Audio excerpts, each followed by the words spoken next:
ঢাকা শহরে সবাই জানে মির্জা আব্বাস চাঁদাবাজ। ঠিক।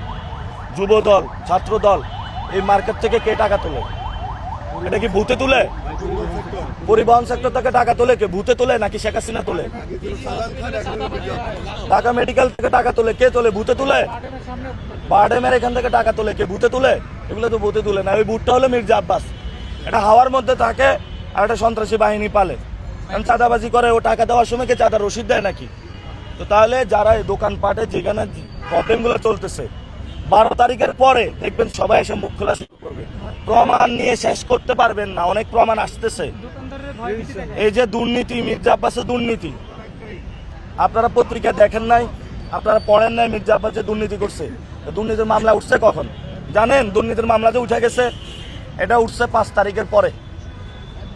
5 তারিখের পরে এই দুর্নীতির মামলা ওনার উঠে গেছে। উনি এখন বাংলাদেশের সবচেয়ে বড় আলেম আল্লামা মির্জা আব্বাস।